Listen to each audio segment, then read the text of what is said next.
Ei pessoal, obrigado por ouvirem. Clique no sininho de notificações para ser alertado de todas as futuras narrações. Lanço vídeos novos todos os dias por aqui. Espero te ver nos próximos. Agora na tela vou deixar outros 2 bons vídeos que sei que irão gostar. Te vejo por lá.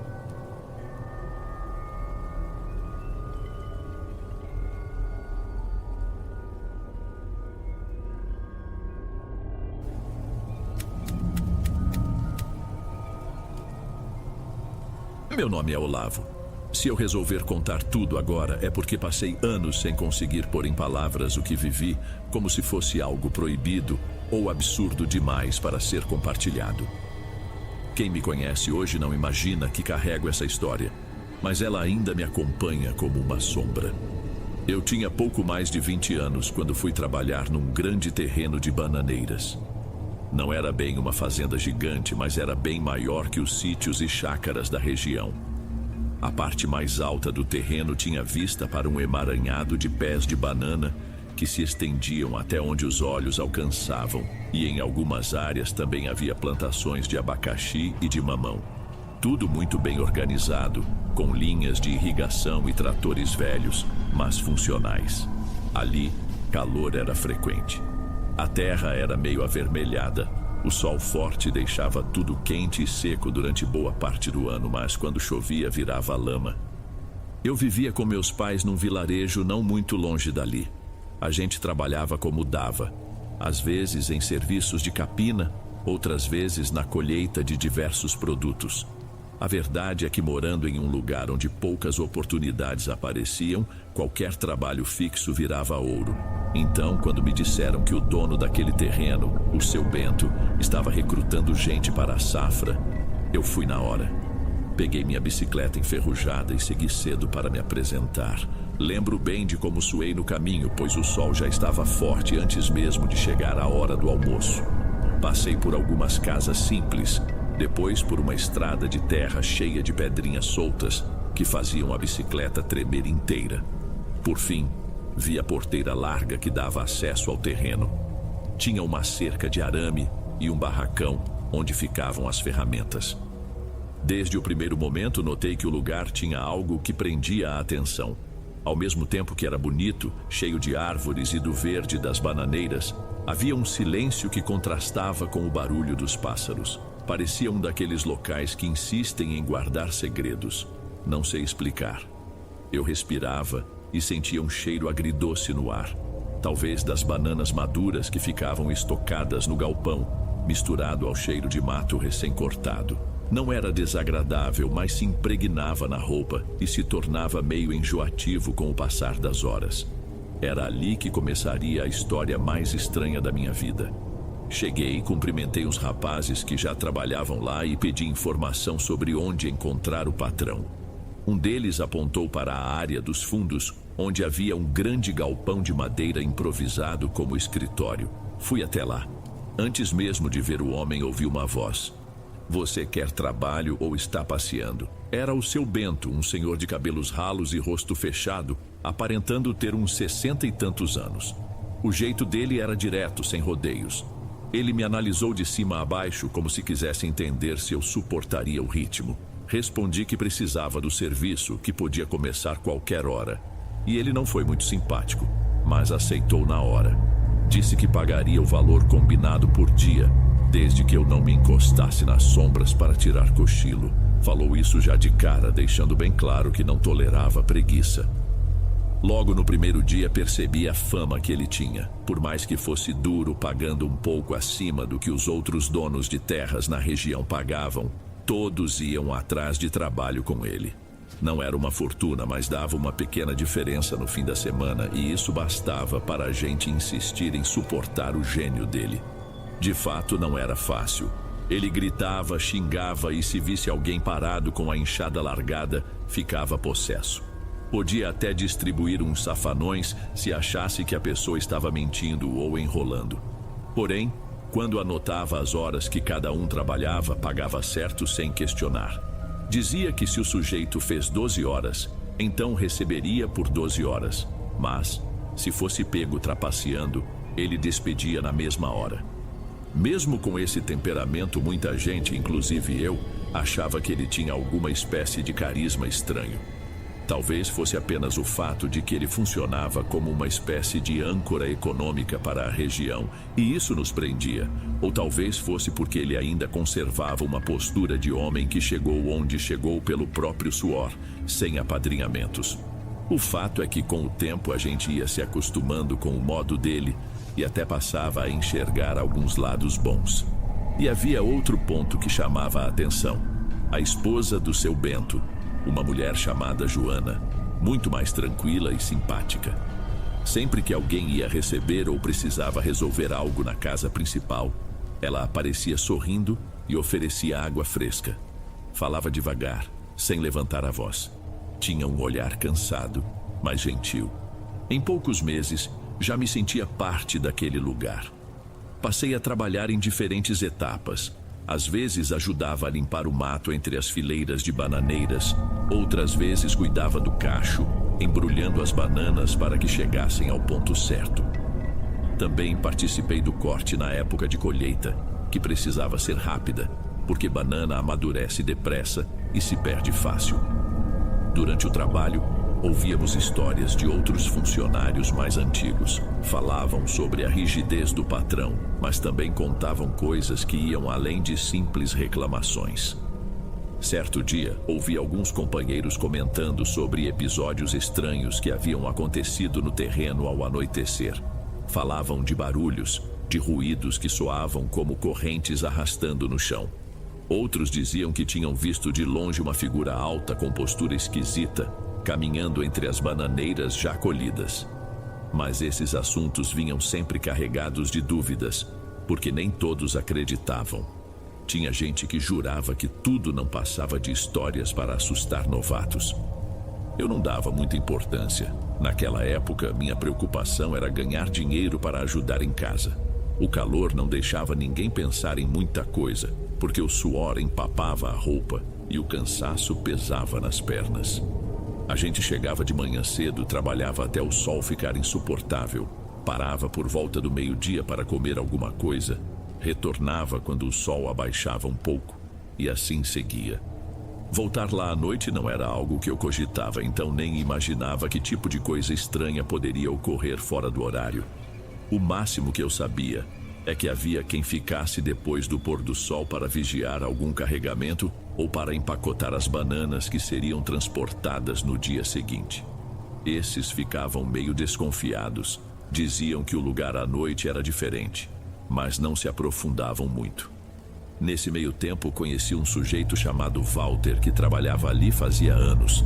Ele era mais velho que eu, talvez tivesse uns 30 e poucos, mas aparentava estar cansado de tudo. O rosto dele mostrava olheiras constantes e vivia mascando algo que não sei o que era. Talvez fumo de rolo. Ele dizia que tinha passado por várias colheitas e que já vira gente indo e vindo.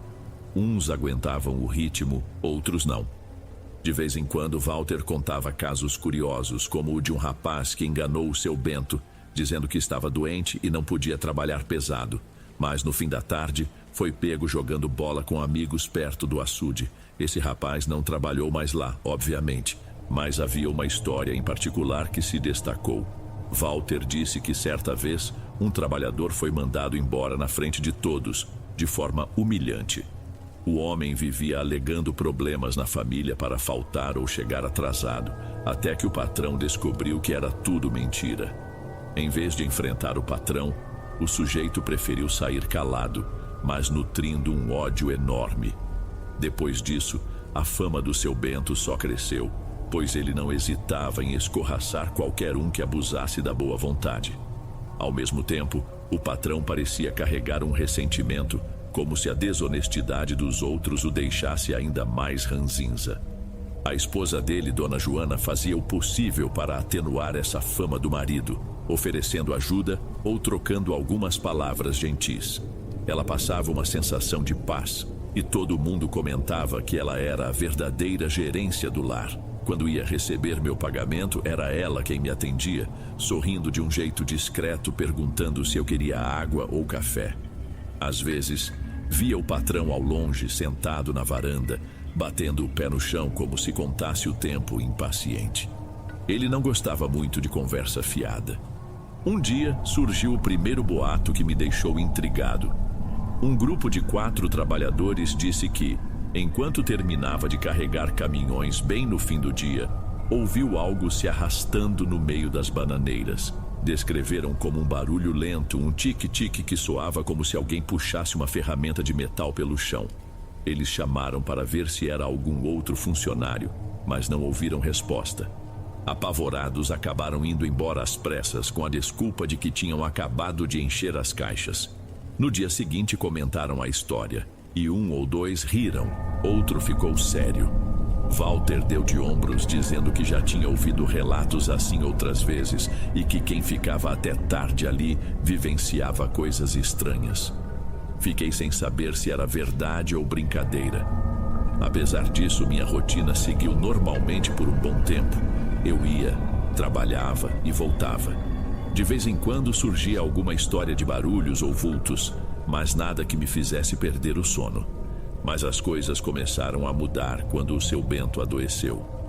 Não foi do dia para a noite, mas a diferença nele era perceptível. Ele tossia o tempo todo e a tosse não soava como uma gripe comum.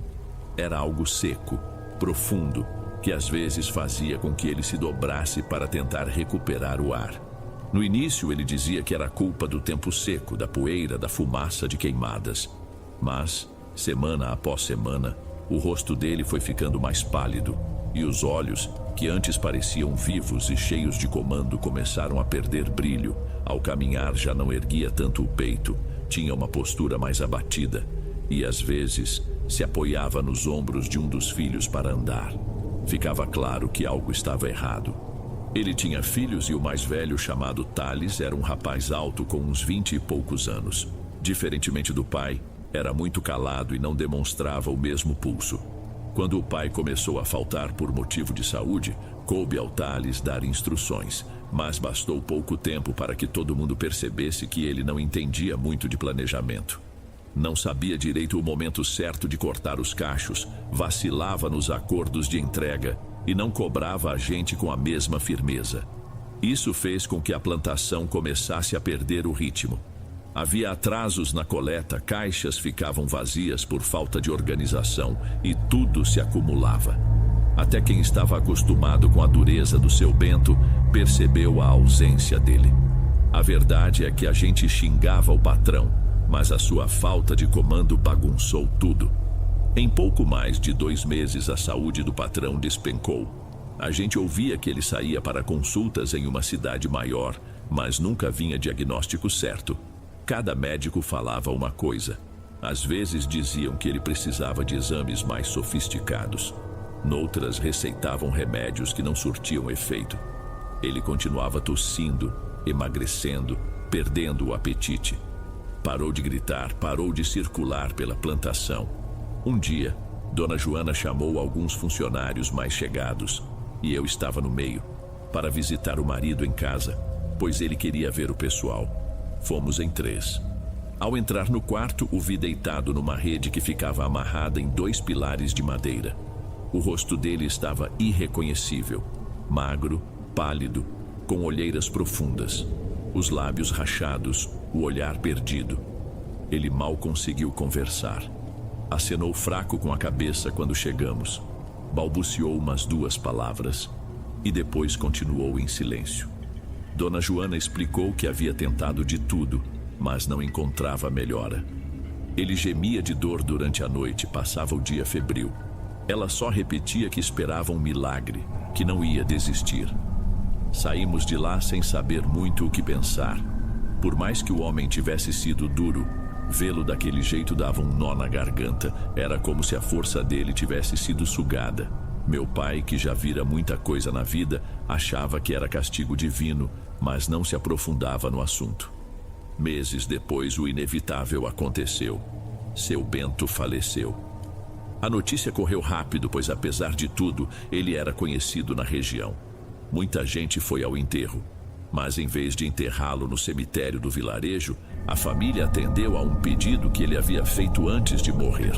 Queria que o corpo ficasse no próprio terreno, ao lado de uma grande bananeira que ele mesmo tinha plantado anos atrás e que ele gostava de chamar de a majestade das bananas, pois os cachos dali sempre cresciam robustos. Construíram uma pequena sepultura coberta com um banco de cimento para que a família e os amigos pudessem visitá-lo. Parecia um gesto respeitoso, mas havia algo incômodo ali. Talvez pela maneira como a doença dele progrediu rápido, ou pelo fato de ser um lugar de trabalho e não um cemitério. Não sei dizer. Foi estranho ver o caixão descendo na cova aberta na sombra daquela bananeira tão alta e cheia de folhas largas. Eu ajudei a cavar a vala e, confesso, senti um aperto no peito. Depois disso, o clima na plantação nunca mais foi o mesmo. O filho mais velho assumiu, mas não sabia gerir. Os outros filhos não tinham interesse. Dona Joana passou a se isolar. Num dia ou outro, ela aparecia para cuidar de documentos, mas estava sempre abatida, olhos fundos de tristeza. A produção de bananas começou a diminuir, e as vendas também. Muita gente decidiu procurar outro emprego, porque já não recebia em dia ou não tinha tarefa suficiente. Eu ainda tentei ficar, pois precisava de dinheiro e também porque criei uma certa gratidão por aquele lugar, mas via tudo ruindo aos poucos. Foi aí que começaram os rumores mais sinistros. Algumas pessoas contaram que perto do local onde o patrão foi enterrado, ouviam uma tosse. Primeiro bem baixa, quase um pigarro, depois ficando mais forte, como se estivesse bem ao lado. Mas não tinha ninguém ali. Outros diziam ter visto de longe uma sombra encurvada, parada ao lado da bananeira, sem se mover. Quando a pessoa tentava se aproximar, a sombra subia, e tinha quem jurasse de pés juntos que era o próprio seu Bento que voltara para cuidar do que era dele. Lógico que muitos não acreditavam, achavam que era imaginação ou que alguém estava tentando se aproveitar das histórias. Eu mesmo não sabia no que acreditar, mas notava que cada vez mais gente evitava passar perto daquela parte do terreno depois do entardecer. No meio de tudo isso, surgiu um problema que mexeu com a nossa cabeça: os roubos. Enquanto o patrão estava vivo, pouca gente se arriscava a roubar bananas, pois, além de ele ser severo, sempre tinha algum funcionário circulando e o próprio seu Bento dava as caras nos horários mais imprevistos. Mas, com ele enterrado e a família sem conseguir cuidar do negócio, apareceram os oportunistas. À noite, alguns entravam por cercas mal fechadas e levavam caixas cheias de bananas verdes. Vendiam em outros lugares por conta própria, e ninguém sabia ao certo quem eram ou quantos eram. Uma vez, encontrei um conhecido que me contou sem pudor que estava faturando com essas bananas. Falava isso como se fosse motivo de orgulho. Eu fiquei calado, mas aquilo me revirou o estômago. Em uma noite, porém, 2 caras que tentaram roubar voltaram correndo para o vilarejo, pálidos, suando frio.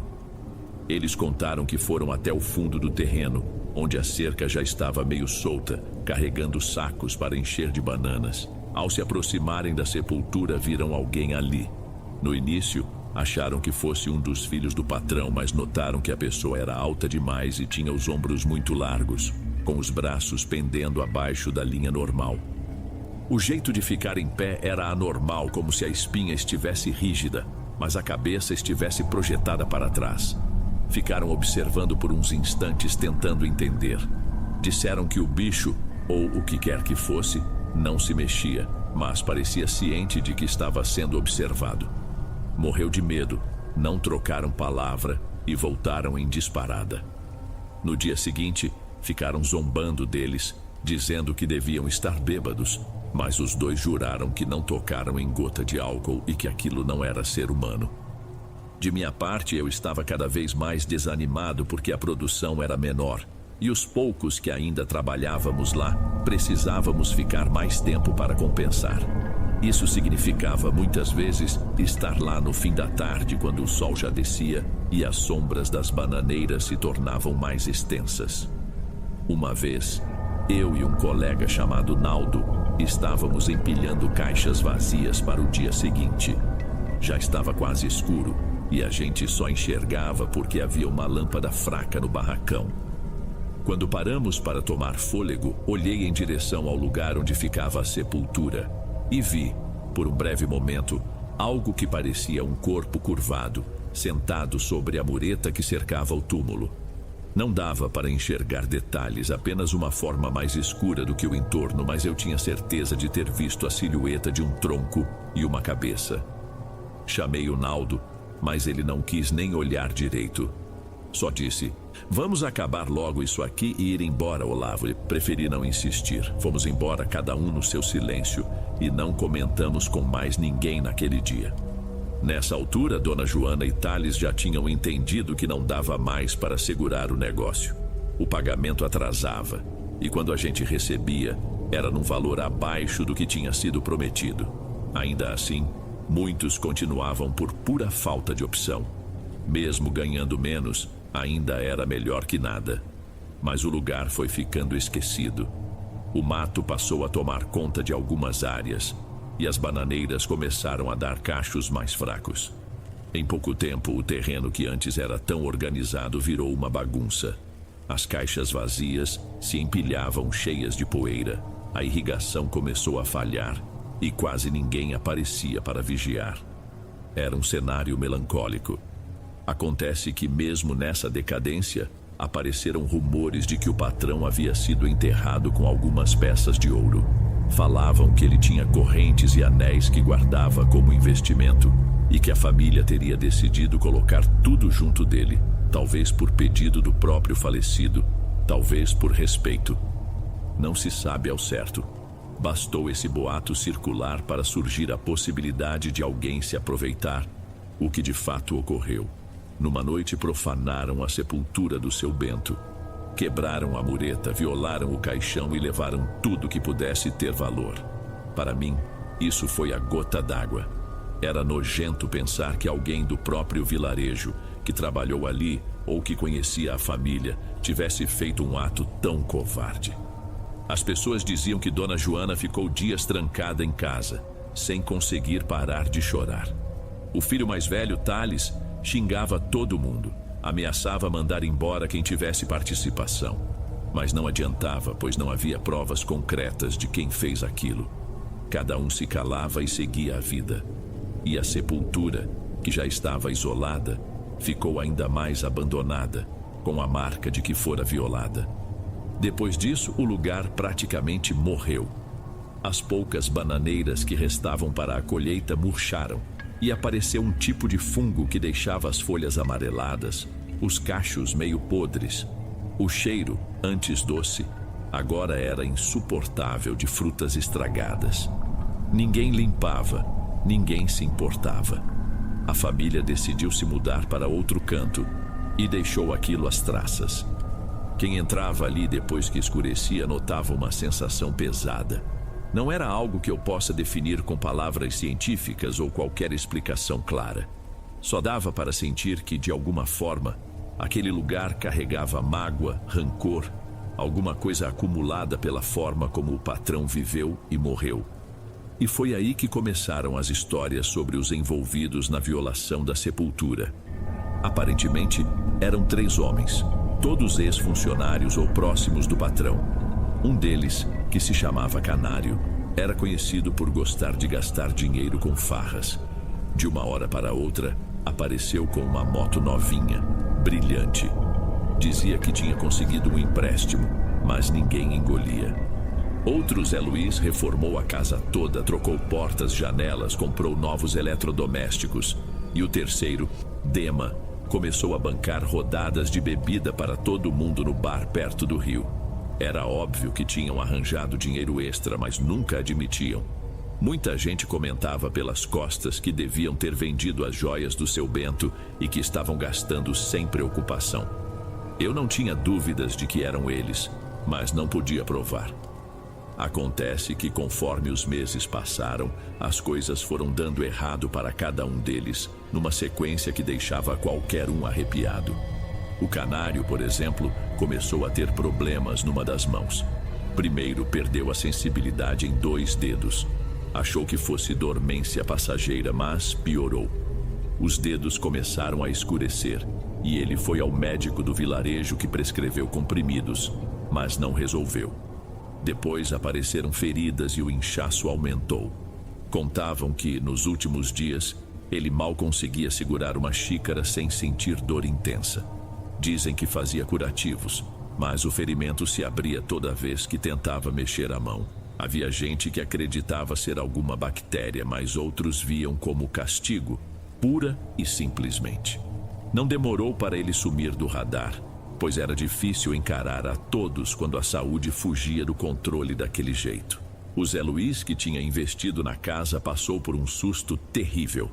Teve um incêndio repentino durante a madrugada. Ninguém sabe ao certo o que causou, mas parecia ter sido na parte elétrica recém-trocada. O fogo se alastrou rápido, destruindo parte dos móveis e do telhado. A família escapou, mas o susto foi grande e ele perdeu praticamente tudo que havia reformado.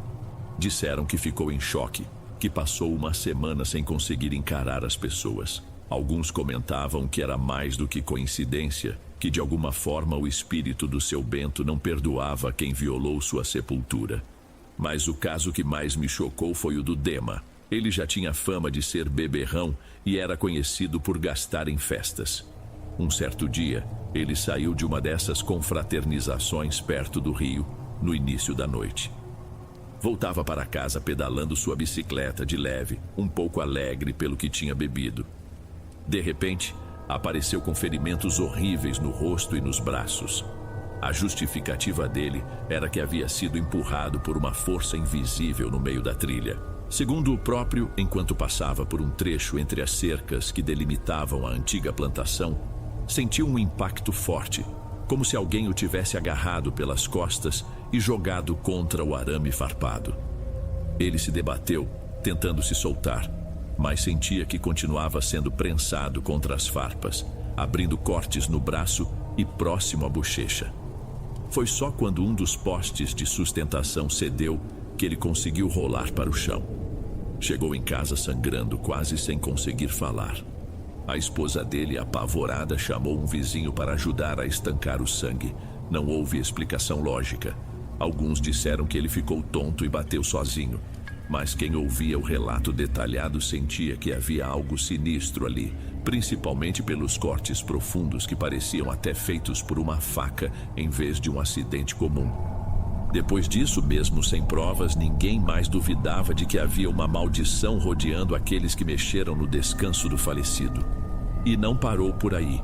O Dema, algumas semanas depois, teve problemas na família. O filho mais novo adoeceu misteriosamente. A criança chorava de dor dia e noite, com febres altíssimas. O posto de saúde não encontrava a causa. Um mês depois, o menino não resistiu. Foi enterrado no cemitério do vilarejo e poucos compareceram, pois o clima entre a família do Dema e a comunidade estava pesado. Uns diziam que era bruxaria encomendada por Dona Joana, outros falavam que era castigo divino. Fato é que as tragédias pairavam sobre eles. As pessoas começaram a olhar diferente para Dona Joana. Antes, a viam como a mãe bondosa do lugar, mas após a profanação da tumba, passaram a cochichar que ela poderia ter mexido com alguma força desconhecida para punir quem roubou o marido. Sinceramente, eu não acredito nisso. Ela sempre foi muito devota, ajudava na igreja local, visitava doentes. Não me parecia o tipo de pessoa que faria macumba ou algo assim. Outros juravam que o próprio seu Bento tinha feito algum pacto em vida para que o terreno prosperasse e que esse pacto ainda estava ativo, cobrando um preço agora que a sepultura foi violada. Seja como for, ninguém da família falou abertamente sobre isso. A viúva só ficou cada vez mais reclusa e pouco tempo depois deixou o vilarejo para morar com algum parente numa cidade maior. Antes de ir, ela contratou uma conhecida para limpar periodicamente o túmulo do marido. Essa senhora, Dona Rosa, às vezes levava o filho adolescente para ajudá-la a tirar as folhas secas e trocar flores. Em poucos minutos ela dava o serviço por encerrado e ia embora sem se alongar. Tinha medo, mas precisava do dinheirinho que recebia. E dizia sentir um aperto na garganta sempre que se aproximava da cova, como se estivesse sufocada pelo ambiente. Sem a família lá, o terreno ficou largado. Tudo se deteriorou. As bananeiras morreram ou foram destruídas por vandalismo. Alguns ainda invadiam para levar o que restava, mas não havia mais muito a ser roubado. A cerca foi desaparecendo em trechos e o lugar virou uma espécie de cenário pós-abandono. De vez em quando, eu passava de longe, por necessidade de atravessar aquela estrada, mas sentia um calafrio. O silêncio era diferente, nada de pássaros. Se a gente chegava perto da área da sepultura, podia sentir o cheiro de terra molhada e algo meio ácido, possivelmente restos de bananas apodrecidas há muito tempo. Porém, o que deixava muita gente desconfortável eram os boatos de que, ao cair da noite, se via uma figura andando por ali, um vulto alto, às vezes tossindo, às vezes apenas parado. Tinha até quem dissesse que dava para ouvir lamúrios, gemidos, barulho de algo se arrastando. Mas tudo sempre envolto em contradições, pois uns viram uma coisa, outros ouviram outra. Ainda assim, ninguém quis arriscar investigar por conta própria. O tempo passou. Eu tentei a vida em outras plantações, inclusive em outra região. Não cheguei a ficar rico, mas segui em frente.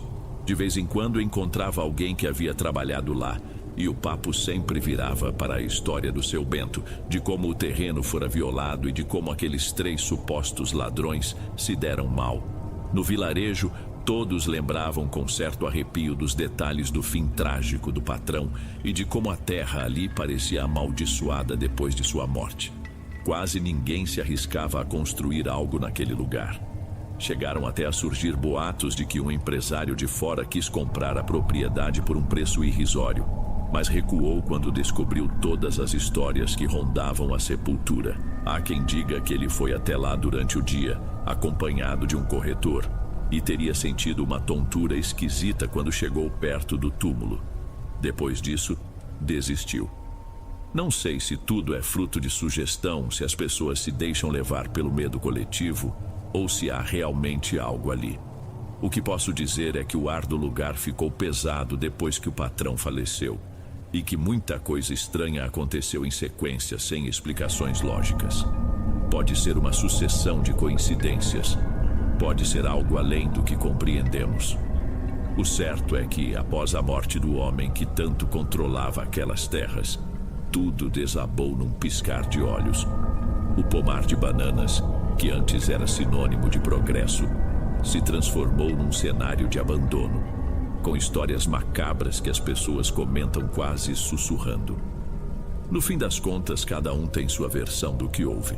Alguns preferem acreditar que foi tudo culpa de inveja ou de bruxaria. Outros falam em justiça divina, pois o patrão era um homem duro e quem o roubou mereceu o troco. Há quem pense que ele realmente fez algum acordo sombrio, de modo que, após sua morte, a terra se corrompeu e cobrou seu preço. Eu, particularmente, não encontrei nenhuma explicação que me deixasse 100% convencido. O que sei é que sempre que me lembro de como ele passou seus últimos dias, tão frágil e tossindo sem parar, imagino se aquela doença tão misteriosa não foi o estopim para algo maior. É como se a própria terra tivesse se revoltado, ou como se a morte dele tivesse despertado energias que estavam adormecidas. Desde então evito passar lá, mesmo que seja para encurtar caminho. Já deu para sentir na pele o clima sufocante que domina o local, principalmente quando o sol está baixo. Dizem que, em algumas noites, ainda se ouve uma tosse seca ecoando pelas fileiras de bananeiras mortas.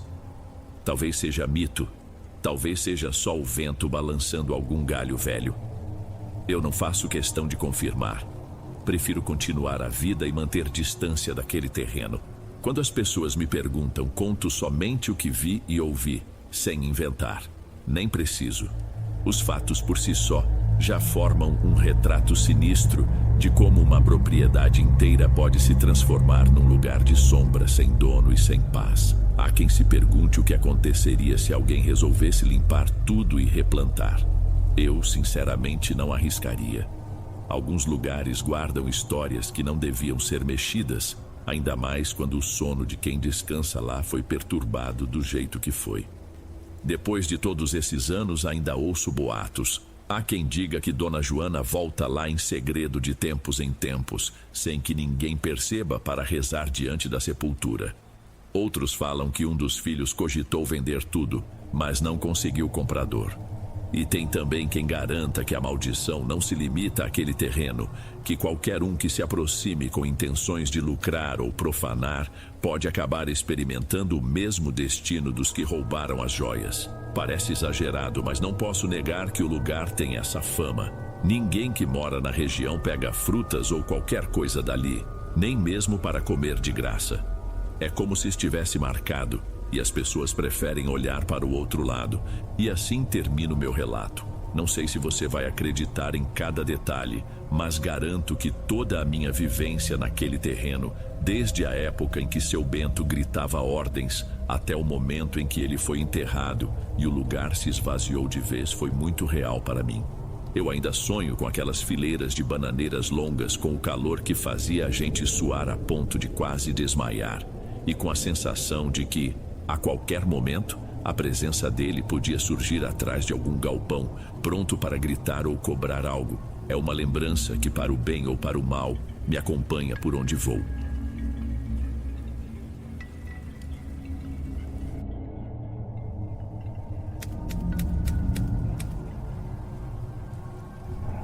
Boa noite, Dom. Meu nome é Fernanda, mas amigos próximos me chamam de Fê. Não sou de escrever muito sobre a minha vida, mas decidi relatar tudo isso porque percebi que não conseguiria guardar por mais tempo o peso dos últimos acontecimentos.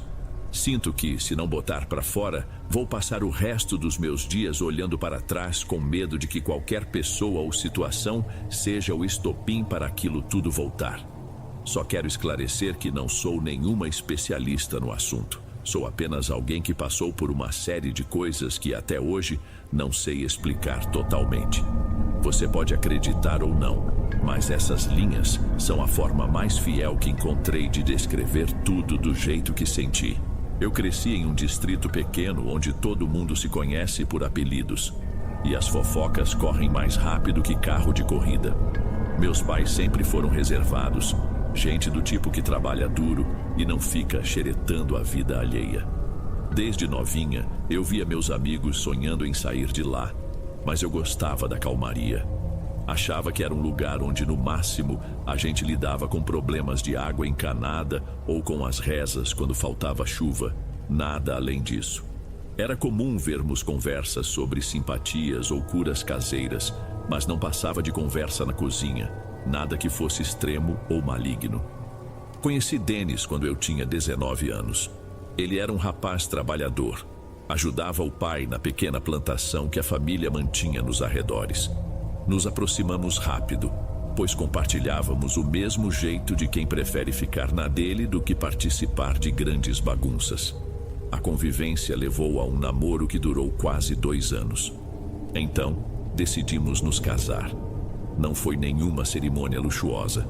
Era só um salão improvisado, um bolo feito pela minha mãe, docinhos trazidos pela tia dele e música tocada pelo tio que tinha um violão meio desafinado. Só que a festa, sem pompas, foi o retrato exato de quem éramos. Gente simples e com pouca ambição de sair dali.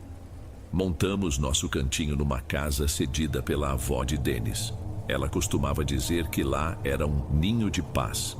Era feita de alvenaria simples, com 2 quartos, uma sala conjugada com a cozinha e um quintal de terra batida onde cabiam uns pés de erva cidreira e umas mandiocas que a gente plantava para consumo próprio. E ali foi nosso lar por alguns anos.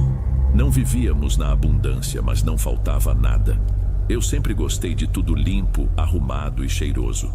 Meu marido achava exagero. Dizia que eu era meio fissurada em passar pano e esfregar as panelas. Mas isso nunca foi problema, nunca houve briga por causa disso. Na verdade, éramos um casal comum, e eu sinceramente acreditava que nossa vida continuaria estável, com o dia a dia cheio das mesmas rotinas e pequenas alegrias. Tudo começou a mudar quando Denis arranjou um trabalho extra em uma fazenda próxima. Um conhecido dele, chamado Amaro, tinha comentado que o dono da fazenda precisava de mais gente para mexer com gado e fazer manutenção das cercas. Denise agarrou a oportunidade porque poderíamos completar a renda e talvez guardar algum dinheiro. Foi então que apareceu uma mulher chamada Claudinha. Ela também tinha conseguido serviço na mesma fazenda, mas cuidando de algumas hortas que estavam sendo implantadas. E aparentemente ela era novata na região, chegara há pouco tempo com um tio doente que ficara internado num posto de saúde próximo. Não vou mentir, a primeira vez que a vi, achei que fosse bem simpática. Ela falava com todos e sempre trazia uma risada fácil, um jeito extrovertido que contrastava com o povo mais fechado do distrito. Claudinha passou a frequentar os encontros de fim de semana que aconteciam na própria fazenda, onde os trabalhadores se reuniam para comer churrasco e beber refrigerante. Eu não costumava ir em todos, mas quando aparecia, notava que ela tinha a mania de se aproximar de Denis para conversar. Falava de plantio, de como um dia pretendia abrir o próprio negócio de produtos artesanais e pedia dicas sobre a terra da região. Nada que me incomodasse muito no começo, eu só via aquilo como uma convivência natural de colegas. Mas aos poucos fui notando algo estranho. Ela sempre elogiava meu marido de um jeito que me deixava sem graça.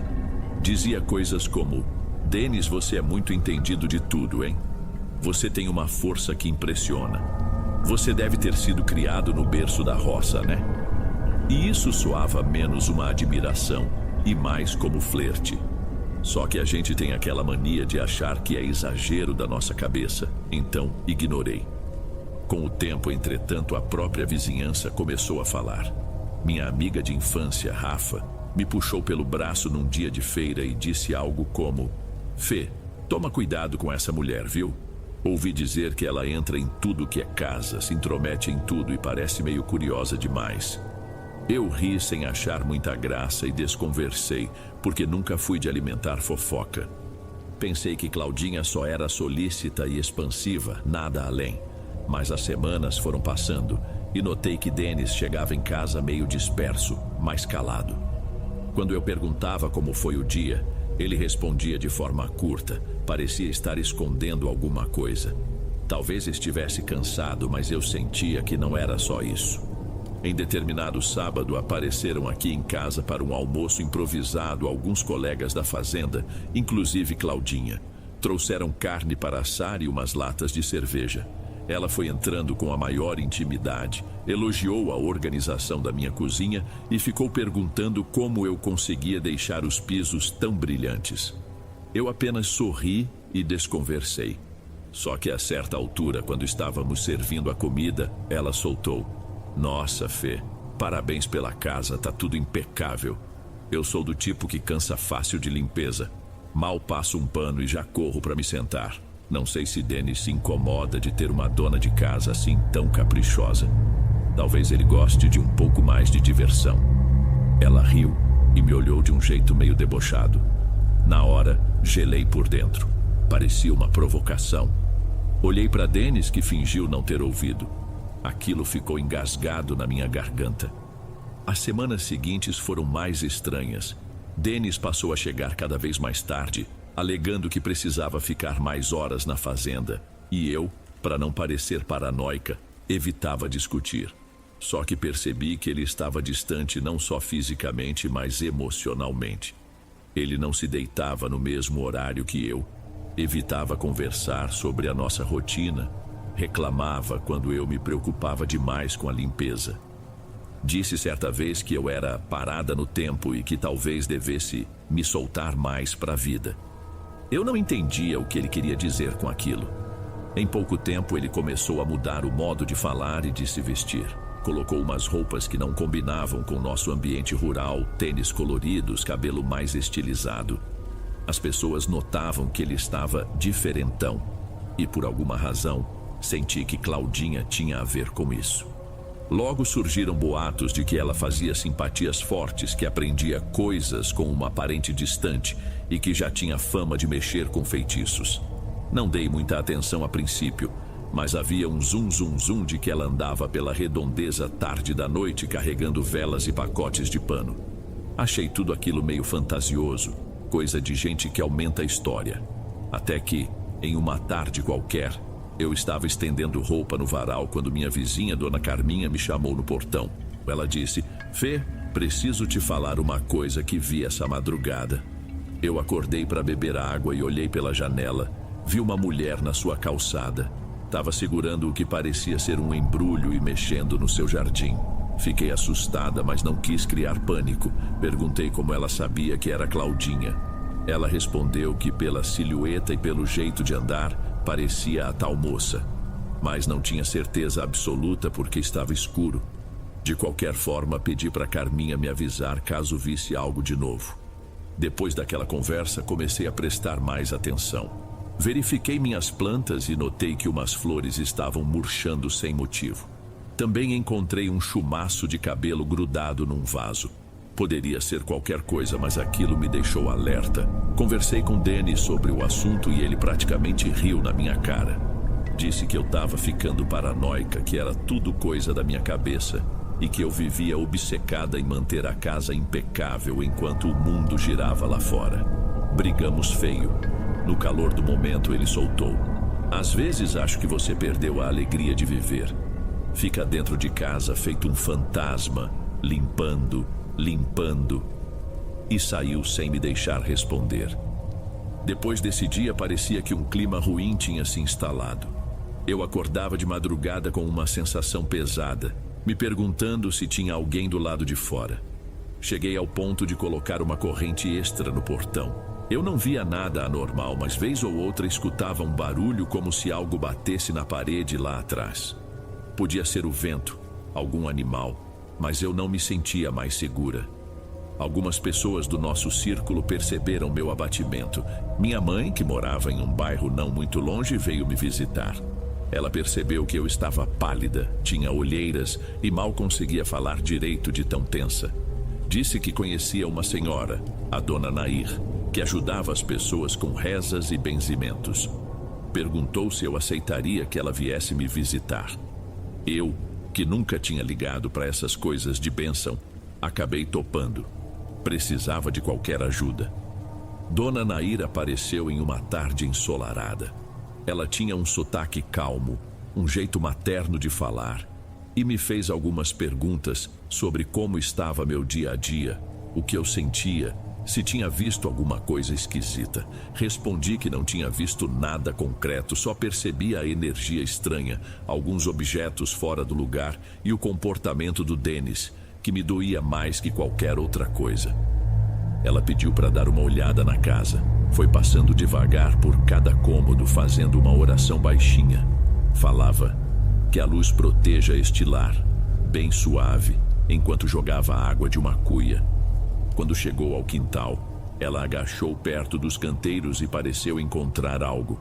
Era um pequeno pedaço de pano enrolado em linha vermelha, enfiado no chão atrás de um tijolo. Ela me mostrou e perguntou se eu sabia do que se tratava. Balancei a cabeça, perplexa. Eu nunca tinha visto aquilo. A princípio, achei que fosse só um trapo, mas estava amarrado de um jeito que parecia proposital, quase como se fosse um talismã ou um embrulho de algo. Dona Nair pegou aquele pano e me disse que iria fazer uma oração específica de limpeza. Em seguida, levou o pano embora, dizendo que iria queimar, rezar e me avisaria qualquer coisa. Eu concordei. A presença dela ali naqueles poucos minutos me deu uma sensação de alívio, mas também de aflição. Fiquei me perguntando quem poderia ter colocado aquele embrulho no meu quintal. Seria Claudinha? Ou alguém amando dela? Ou talvez alguma pessoa sem nada a ver com a história? Eu não tinha certeza, mas minha intuição apontava para Claudinha. Na mesma noite, Denis chegou tarde, já com um cheiro diferente. Eu senti que ele tinha bebido alguma coisa mais forte que cerveja. Tentei conversar, dizer que estava preocupada, mas ele se irritou. Você e essa mania de limpeza, essa mania de achar tudo estranho. Que saco, Fernanda. Ele nunca tinha falado assim comigo. Foi como se estivesse possuído por uma raiva que não pertencia a ele. Ele bateu a porta do quarto e me deixou na sala sozinha, sem conseguir segurar as lágrimas. O mais chocante é que eu não estava sentindo apenas tristeza. mas também medo do que estava acontecendo com o meu próprio marido, como se ele não fosse mais ele. As semanas seguintes foram uma montanha-russa de descobertas desagradáveis. Comecei a achar pequenos objetos pelo quintal, pela casa e até perto do portão da frente. Certa vez encontrei uma vela roxa, já gasta, jogada num canto do terreno. Noutra vi que alguém deixou uma sacolinha plástica com um punhado de terra vermelha, coberta por uma fita preta. Mostrei tudo para Dona Nair, que me orientou a não tocar diretamente, sempre usando um pano ou uma luva. Disse que tinha algo ali, alguma intenção de me desequilibrar e que eu precisava rezar, manter a fé. Mas não era fácil. Eu não estava acostumada com essas crenças e a cada novo objeto eu me sentia mais apavorada. O fato de o Dennis continuar se distanciando emocionalmente tornava tudo pior. Ele chegou a faltar em casa durante uma noite inteira e só voltou no dia seguinte dizendo que tinha dormido na casa de um amigo. Não explicou muito e eu nem tive forças para brigar. Meu coração estava tão apertado que achei melhor ficar em silêncio. Até que, em um fim de semana, rolou uma confraternização no sítio da própria Claudinha.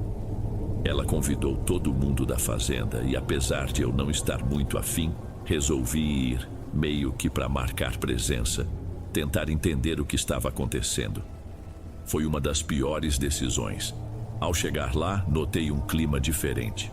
A casa dela era simples, mas tinha uns objetos pendurados que pareciam folhas secas e ossinhos. Um cheiro estranho pairava no ar. Ela me recebeu com um sorriso, disse: "Fê, que bom que veio. Tava sentindo sua falta nas reuniões."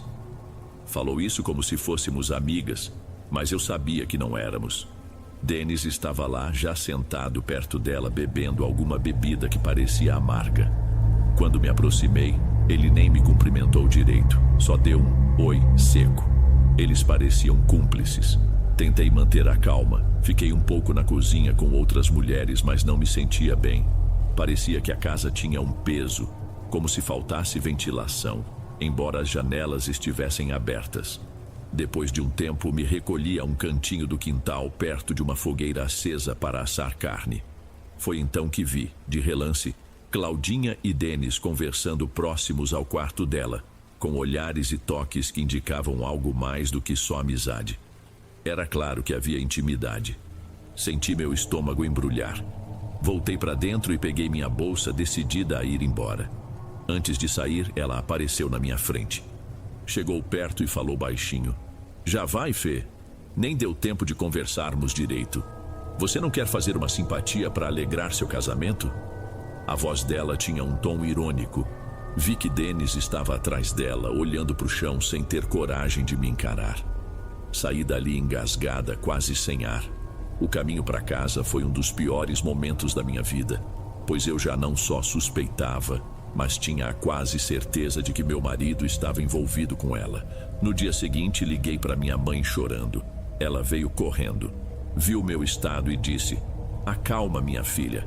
Se você acha que tem algo forte acontecendo, além de só traição, vou chamar a Dona Nair de novo. Vamos ver como lidar." Eu, em desespero, concordei. Foi assim que começamos uma série de rezas e benzimentos. Dona Nair preparou um banho com ervas, usou arruda, guiné e mais algumas plantas.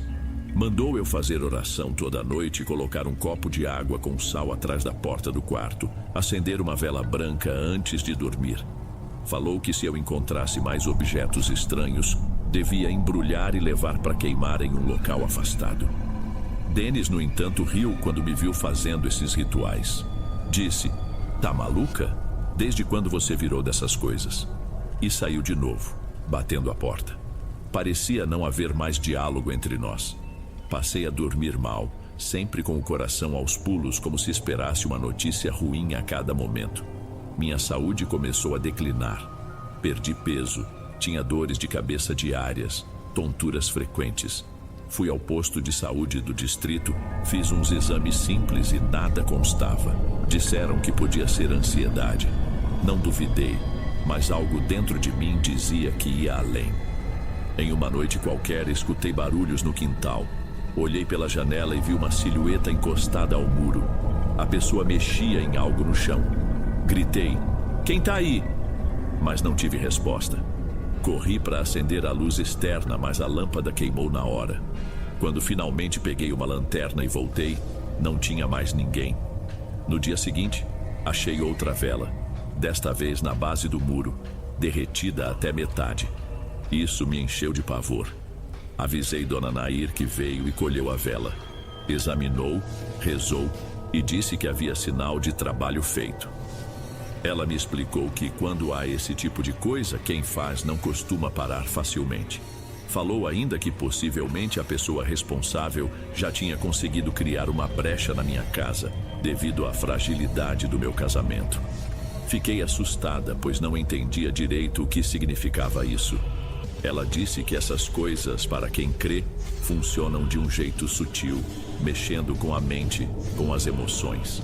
Enquanto falava, eu me lembrava do olhar de Claudinha e do modo como Denis parecia hipnotizado por ela.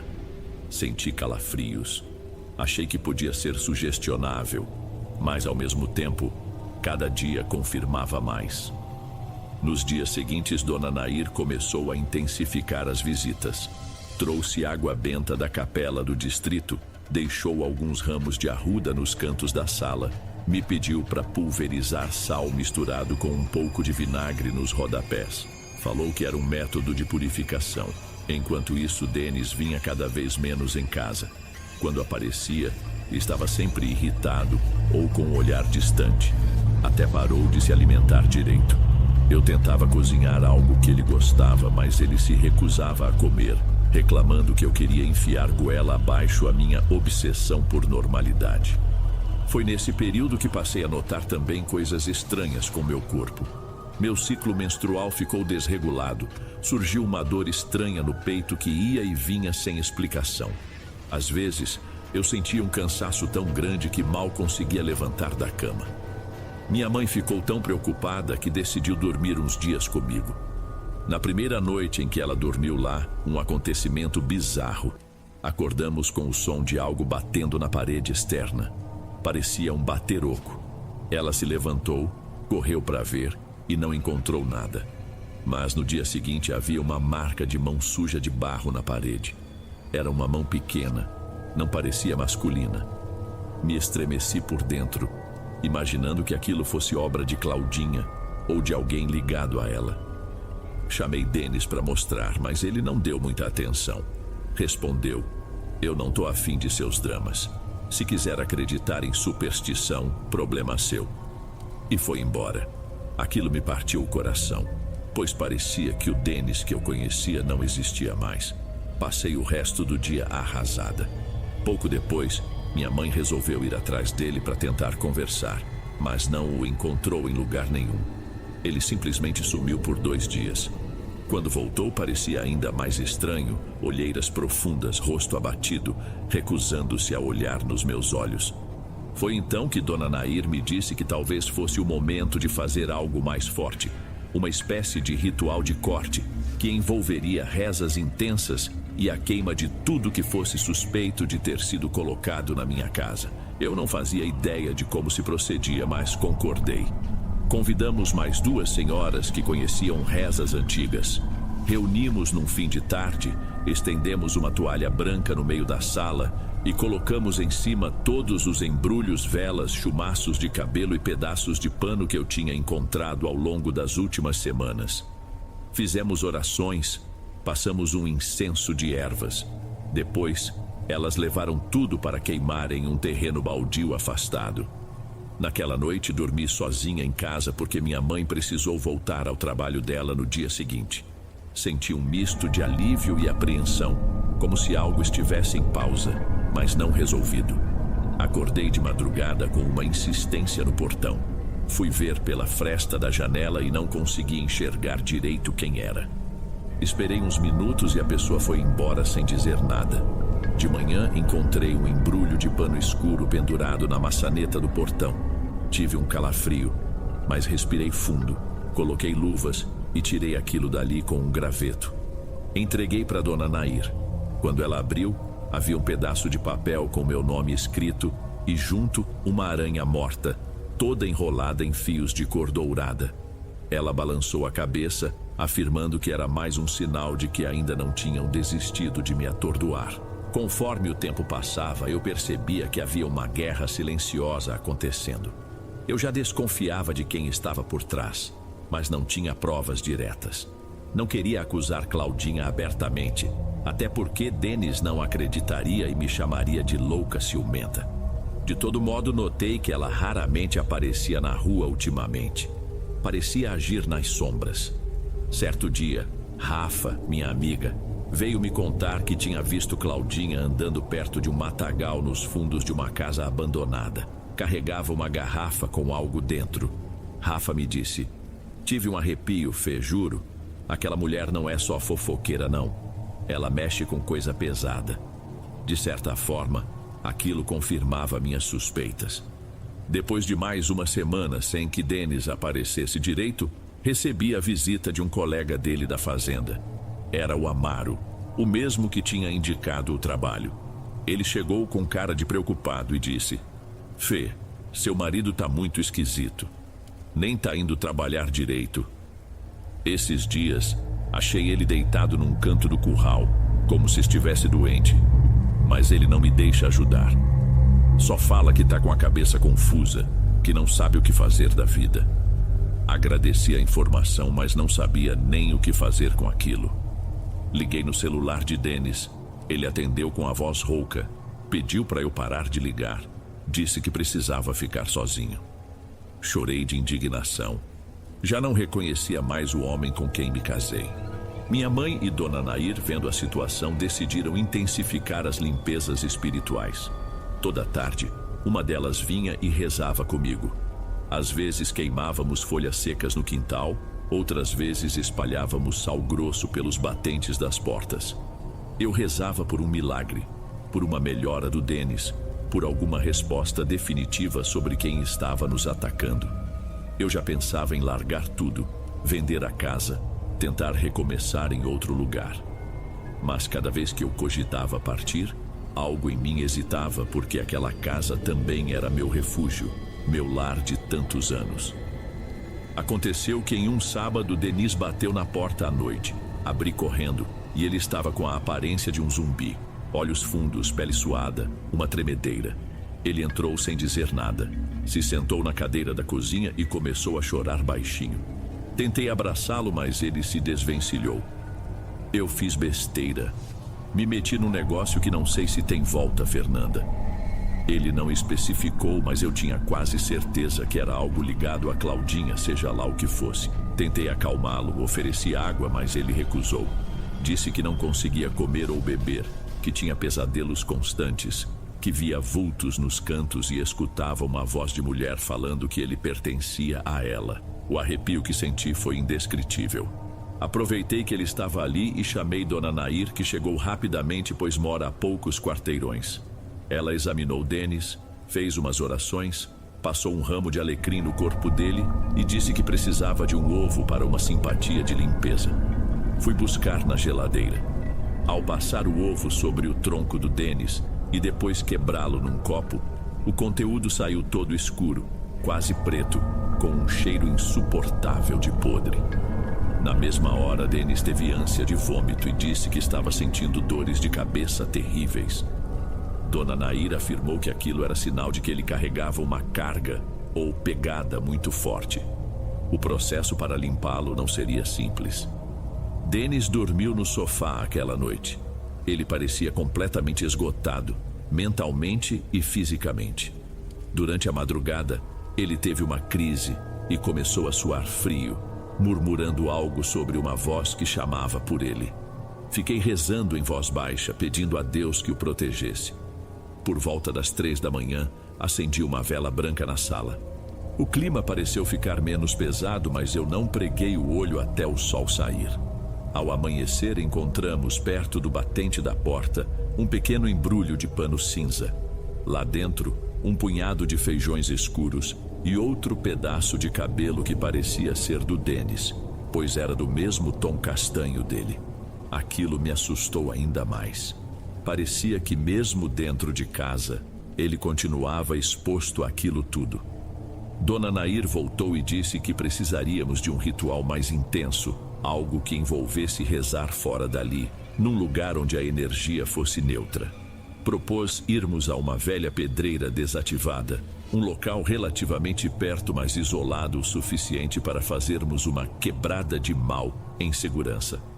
Denis, ainda fraco, topou, talvez por desespero. Fomos ao entardecer, levando velas, um pote de barro, água misturada com ervas e um lençol branco. Chegando lá, ele se sentou no chão enquanto Dona Nair começou a rezar. Eu também rezava baixinho. O vento batia forte, levantando poeira.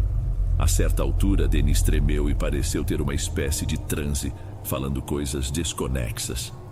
Eu não saberia reproduzir direito, mas ele balbuciou algo como: "Ela não vai me soltar." Disse que era para sempre. E desatou a chorar.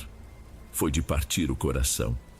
No final do ritual, queimamos o lençol, que ficou marcado com manchas escuras como se alguém tivesse esfregado carvão. Dona Nair disse que, se fosse da vontade de Deus, aquilo cortaria boa parte do que estava prendendo Denis. Voltamos para casa tarde da noite. Ele dormiu profundamente, sem gritos ou tremores. Eu tive a impressão de que aquela era a primeira noite de sono decente que ele tinha em muito tempo. No dia seguinte, ele me contou que sonhou com uma mulher parada ao lado de uma fogueira com olhos injetados, que xingava e dizia que iria nos destruir. Perguntei se era Claudinha. Ele fechou a cara e não respondeu. Disse que preferia não comentar. Na manhã seguinte, ele acordou mais disposto, pediu desculpas por tudo, mas alegou que precisava ficar um tempo na casa de um amigo, o Amaro, para tentar botar a cabeça no lugar. Deixei ele ir, pois não queria forçá-lo a ficar comigo se isso o deixava ainda mais confuso. Mas minha mãe me alertou. Não confia 100%, Fê. Ele está vulnerável. Se aquela mulher resolver laçá-lo de novo, pode ser ainda pior. Eu entendi a preocupação, mas o que podia fazer? Por um breve período, as coisas pareceram se acalmar. Não encontrei mais objetos estranhos. Parei de ouvir barulhos de madrugada. Consegui retomar um pouco da minha rotina. Voltei a lavar roupa com mais tranquilidade e até costurei algumas peças para vizinhas. Pensei que tivesse chegado ao fim. Mas, uns 10 dias depois, Rafa me procurou com o semblante preocupado. Disse que viu Claudinha perto do único bar que tinha no centrinho do nosso distrito. Parecia suja, descabelada, reclamando de dores e falando sozinha, como se estivesse perturbada. Ninguém se aproximou muito dela, pois tinham medo. Correram boatos de que ela tinha feito um pacto e agora estava pagando o preço. Não sei de onde as pessoas tiravam essas histórias, mas era evidente que ela não estava bem. Pouco depois, Denis voltou a dar sinais de cansaço extremo. Me ligou dizendo que estava dormindo mal, sonhando com risadas estranhas e acordando com arranhões pelo corpo. Pediu para voltar, mas ainda não se sentia completamente pronto. Eu disse que, se fosse voltar, teria que se submeter às limpezas da Dona Nair de novo. E ele concordou. Só que naquela mesma semana, uma coisa horrível aconteceu. Encontrei um pássaro morto no quintal. Ele estava de cabeça virada, com as asas abertas. Parecia ter sido colocado ali de propósito, já que não tinha sinal de ataque de gato ou qualquer outro bicho. Eu embrulhei o corpo do pássaro em um pano e levei ao terreno baldio para enterrar. Fiquei trêmula o dia todo, achando que aquilo era mais um recado macabro. Minha mãe decidiu passar mais umas noites comigo. Numa dessas noites, por volta de 2 da manhã, ouvimos de novo batidas leves na porta. Não abrimos. Ficamos quietas. Depois de uns minutos, a pessoa, ou seja lá o que fosse, foi embora. Na manhã seguinte, havia um símbolo estranho, feito de gravetos amarrados com fita preta, deixado bem encostado à porta. Quase caí para trás. Liguei para Dona Nair. Ela apareceu e disse: "Eles querem te enfraquecer na insistência. Não abra, não responda. Continue firme." Foi aí que tomei consciência. Eu estava entrando num estado de exaustão mental que beirava o colapso, mas precisava resistir. Se fosse Claudinha ou algum mal que a possuía, eles contavam com o meu desespero. Então, numa tarde, recebi uma visita inesperada. Claudinha apareceu no meu portão, pálida e com os cabelos desgrenhados. Me assustei ao vê-la. Ela estava com um vestido velho e com o rosto manchado como se tivesse chorado. Falou de modo arrastado. Fernanda, preciso falar com você. Ainda tentei mandá-la embora, dizer que não tinha nada para conversar. Só que ela continuou. Me ajuda? Eu não tô bem. Tem algo me consumindo. Parecia desesperada. Aquilo balançou meus sentimentos porque, apesar de tudo, eu não estava acostumada a desejar o mal de ninguém. Mas também não confiava nela nem um pouco. Pedi que fosse embora. Disse que ela devia procurar ajuda médica. Ela insistiu, mas mantive o portão trancado. Vendo que eu não ia abrir, ela simplesmente foi embora cambaleando. Mesmo assim, aquela cena mexeu comigo. Fiquei pensando se ela estava realmente pedindo socorro ou se aquilo era algum truque. Depois desse episódio, Denis resolveu voltar. Disse que estava fraco, mas queria tentar reconstruir as coisas. Conversamos muito. Ele me contou que nos últimos meses se envolveu com Claudinha e ela o incentivou a participar de rituais para trazer mais prosperidade e prazer. Ele confessou que no começo foi ingênuo, achando que eram apenas simpatias bobas, mas que certa vez ela o levou a uma casa onde um homem estranho fez uma cerimônia. Denis não lembrou bem de tudo, mas acredita que algo foi feito contra mim para que ele se afastasse e se ligasse ainda mais a Claudinha.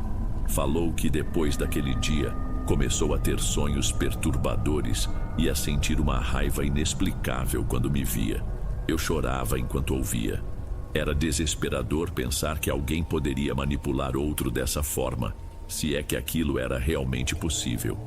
Ele me pediu perdão entre soluços. Chamei Dona Nair, claro. Ela passou uma tarde inteira com ele, benzendo, rezando, borrifando água benta. Falou que o que ligava Denis a Claudinha ainda precisava ser cortado. Preparou uma bacia com salmoura para ele mergulhar os pés.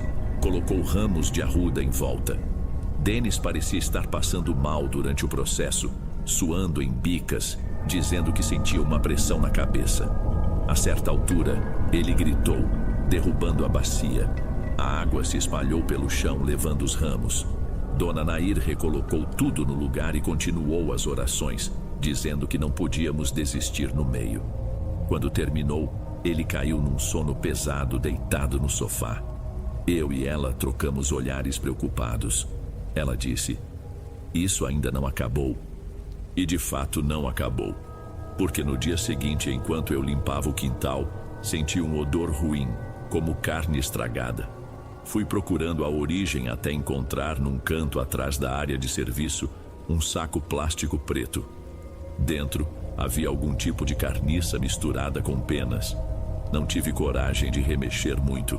Levei tudo com cuidado para longe da minha casa e pus fogo, rezando para me livrar de mais aquela praga. Chamei Denis para ver, mas ele estava tão abatido que só balançou a cabeça em negação, sem conseguir falar nada. Um pouco depois começou a chover forte. Fiquei preocupada de a chuva atrapalhar ou espalhar qualquer resquício do que queimei. Mas a chuva lavou o quintal e me deu a sensação de que aquilo, pelo menos, não ficaria impregnado ali. Denis passou os dias seguintes mais calmo. Tomou os banhos de ervas que Dona Nair recomendou e começou a recuperar o apetite. Aos poucos, voltou a conversar, a me ajudar com pequenas tarefas. Houve até alguns momentos de leveza em que me peguei sorrindo. Só que um medo persistente me alertava que qualquer brecha poderia reacender tudo. E de fato, nessa mesma semana chegou às minhas mãos o rumor de que Claudinha havia sido vista gritando sozinha numa rua de terra, vestindo uma camisa rasgada, parecendo completamente fora de si. Disseram que falava coisas sem sentido, acusando gente do distrito de ter roubado algo dela, chamando nomes ao vento. O dono de um mercadinho afirmou que ela comprou 3 pacotes de vela preta e sumiu. Por mais que eu tentasse não ligar, algo em mim sabia que ela poderia voltar a investir contra nós. Fiquei num estado de alerta. Denis também ficava apreensivo, ainda sonhava com aquela figura feminina. Então, numa noite de lua cheia, teve um episódio mais intenso. Eu acordei sobressaltada, pois escutei Dennis gritar meu nome. Corri até a sala e o encontrei no chão, com as mãos na cabeça, repetindo: "Ela tá me chamando, ela tá me chamando." Enquanto isso, uma rajada de vento fazia a porta balançar. Tentei acalmá-lo, mas ele tremia tanto que mal abria os olhos. Liguei para minha mãe, que veio rapidamente com Dona Nair. Elas trouxeram um pote de barro e acenderam 3 velas brancas ao redor do Dennis. Começaram a orar intensamente, numa voz firme. Falavam: "Liberta, Senhor, liberta", e outras palavras que eu não memorizei. A cena durou talvez uns 10 ou 15 minutos, mas para mim pareceu uma eternidade. Dennis estava suando, se contorcendo, gemendo baixinho. Quando terminou, ele desmaiou, como se tivesse perdido as forças. Na mesma madrugada, enquanto ele dormia, me senti estranhamente em paz por um instante, mas logo ouvi um barulho de algo caindo no quintal. Fui ver com minha mãe e encontramos uma pequena pedra coberta com um tecido avermelhado largada na terra. Tava escuro, mas a gente pegou uma lanterna e deu para ver que tinha um símbolo gravado no pano. Não entendi o que significava, mas na hora não quis tocar naquilo. Minha mãe e Dona Nair recolheram e levaram para um córrego afastado. Jogaram lá depois de rezar. Minha mãe voltou dizendo que tinha a sensação de que precisávamos insistir nas rezas por mais um tempo, que essa praga não sairia de uma hora para outra. Nos dias seguintes as coisas acalmaram de novo. Eu já estava acostumada a esse ciclo de trégua e tormenta. Acordava todo dia esperando encontrar algo no quintal, mas graças a Deus não encontrei nada. Dennis voltou a me ajudar e num fim de tarde sentamos para conversar. Ele tentou explicar a confusão na qual tinha se metido com Claudinha. Afirmou que ela prometia resolver problemas de dinheiro, de autoestima, e que teria feito um tipo de amarração para prendê-lo a ela. Acreditar ou não é difícil, mas eu o ouvi em silêncio. Ele estava arrependido, mas eu ainda sentia uma ferida aberta. Não sabia se conseguiria recuperar a confiança tão cedo. Foi justamente quando a calmaria se instalava que recebi a visita de uma senhora desconhecida na minha casa. Ela bateu palma, se apresentou como Benedita, disse que era curandeira de uma região distante e que veio a pedido de Claudinha. Falou que Claudinha estava muito doente, que pedia desculpas e precisava de ajuda. Confesso que fiquei atordoada, pois não entendi o que ela queria de mim, justamente a pessoa que Claudinha tanto prejudicou. Benedita dizia que Claudinha estava com febre alta, chamando pelo meu nome. Agradeci, mas disse que não tinha nada a fazer. Fechei o portão. Aquilo me abalou de uma forma que não consigo descrever. Fiquei com pena? Talvez. Fiquei com medo? Com certeza. Vai que era mais uma armadilha? Contei tudo para Dona Nair. Ela disse: "Toma cuidado, Fernanda. Pode ser uma artimanha para você sair de casa." Me orientou a não ir de forma alguma até onde Claudinha estivesse. Concordei. Afinal, eu não era próxima dela e não queria me colocar em risco de novo. Continuei firme nos banhos de ervas e nas orações todas as noites. Dennis estava se recuperando, mas evitava falar do assunto. Parecia que ele só queria esquecer tudo e fingir que nunca aconteceu. Eu, por outro lado, ainda dormia mal, pois qualquer ruído ou sombra me deixava em alerta. Então, certo dia, encontrei um papel colado na minha janela externa com fita adesiva. Tinha apenas uma frase escrita em tinta vermelha: "Eu não terminei." Senti um gelo na barriga. Mostrei para Dennis e ele ficou pálido. Disse que a letra era parecida com a de Claudinha, mas não tinha certeza. Nós arrancamos o papel, queimamos e reforçamos a reza. Dá para imaginar meu nível de angústia?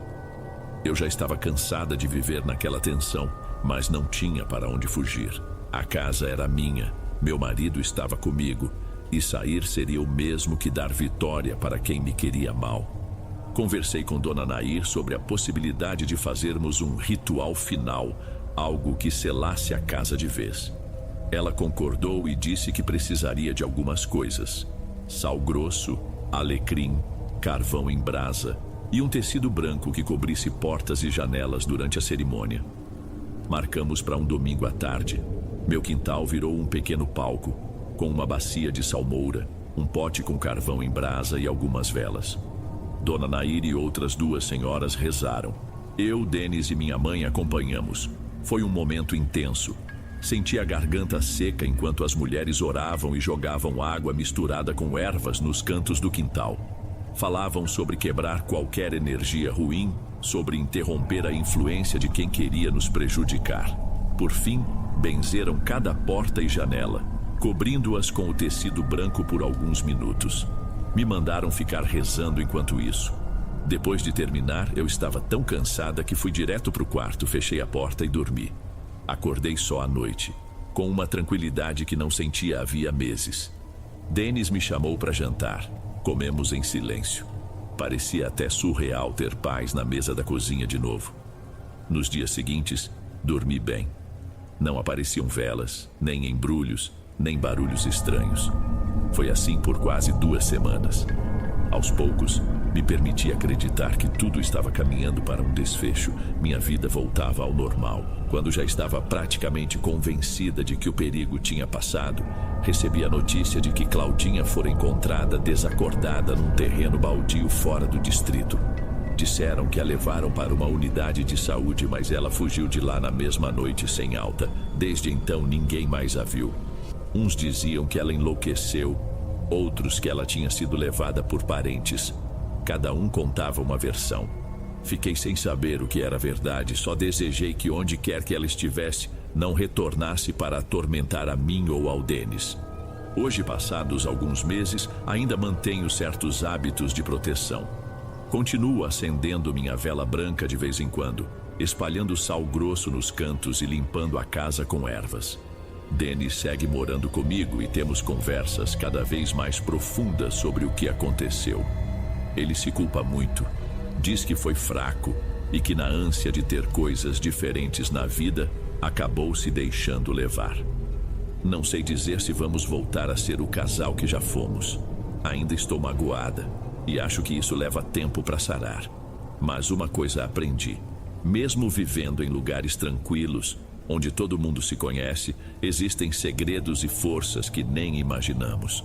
O mal pode se esconder por trás de sorrisos, de simpatias aparentemente inofensivas e destruir o que a gente tem de mais sagrado: nosso equilíbrio, nossa família, nossa paz. Por enquanto, não tenho visto mais rastros ou sinais de objetos estranhos. Às vezes, tenho sonhos agitados com o rosto de Claudinha ou escuto mentalmente aquela voz dela zombando da minha casa impecável. Mas acordo e me lembro de que hoje não deixo mais espaço para o medo crescer em mim como antes. Mantenho a fé e vou tentando reconstruir, passo a passo, a confiança que perdi em muita coisa. Minhas mãos ainda tremem um pouco quando rezo sozinha de madrugada, mas já não fujo. Se algum dia ela ou qualquer coisa que a cercava vier bater na minha porta de novo, estarei pronta, com minha crença e minha coragem. Porque aprendi que não basta ter a casa limpa, é preciso limpar também o espírito para não dar brecha à maldade. É isso que me faz seguir em frente.